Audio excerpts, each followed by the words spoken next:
Hello dear student, this is Suman Dutta. তো আজকে present হলাম নতুন একটা ভিডিও নিয়ে। আজকে থাকছে ত্রিপুরা ক্লাস 6-এর জন্য আবারও অঙ্ক থেকে গুরুত্বপূর্ণ প্রশ্ন। তো যারা যারা ক্লাস 6-এ পড়ো তোমরা এই চ্যানেলটাকে অবশ্যই সাবস্ক্রাইব করে রাখবে, কারণ আমি এখানে প্রত্যেক দিন তোমাদের জন্য একটা দুটো করে অঙ্ক নিয়ে আসছি।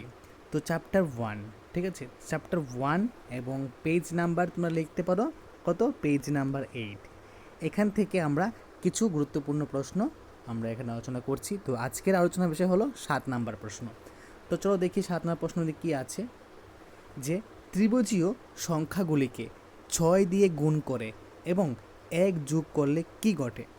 ধরো ত্রিভুজীয় সংখ্যা কি কি আছে আমরা জানি, 1, 3, 6, 10, 15, ঠিক আছে, এক্সেট্রা।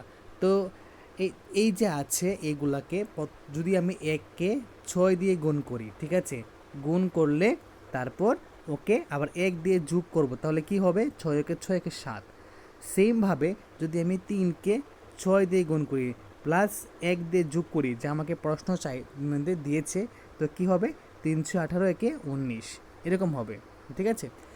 তুমি কি এখানে কোনো সংখ্যাক্রম পাবে? তুমি কি একটির ছবির সাহায্যে এটা ব্যাখ্যা করতে পারবে? ইয়েস, পারবো।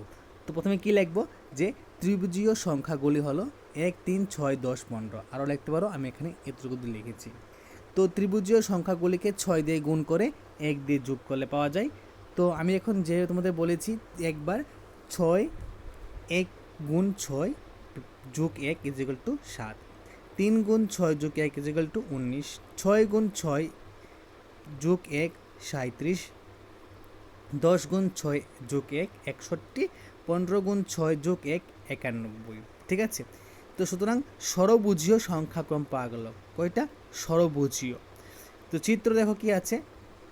তো চিত্রের মধ্যে প্রথমে যে আছে এইটা তোমরা শুধুমাত্র 3টা চিত্র আঁকলেই হবে, আর বেশি লাগবে না। তো আমি এখানে 7 এঁকেছি, তারপর 19 এঁকেছি, তুমি 37টা আঁকবে। কী করে দেখো, আমি তোমাকে দেখে দিচ্ছি। ডট দিবে, ঠিক আছে। 7 মানে কি, 1, 2, 3, 4, 5, 6, 7, ওকে।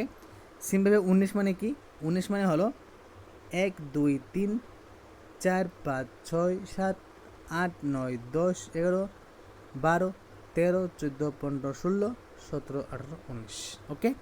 তো এখন তোমরা কি করবে, 37 নাম্বারটা বের করবে। কোনটা? 37 নাম্বারটা বের করবে। তো আশা রাখছি আজকের এই ছোট্ট ক্লাসটা তোমাদের উপকার হয়ে থাকবে। তোমরা অবশ্যই চ্যানেলটাকে সাবস্ক্রাইব করে রাখবে যারা নতুন আসছো, এবং প্লে লিস্টে গিয়ে, ঠিক আছে, প্লে লিস্টে গিয়ে তোমরা দেখবে এখানে গণিত প্রকাশ নামে একটা, গণিত প্রকাশ ক্লাস 6 নামে একটা প্লেলিস্ট আছে। ওইখানে আমি এখন অবধি যা করেছি সবগুলো আছে, ঠিক আছে। তো প্রথম থেকে শেষ অবধি দেখার জন্য তোমাদেরকে অসংখ্য ধন্যবাদ। তো দেখা হচ্ছে একটা গুরুত্বপূর্ণ ভিডিওতে।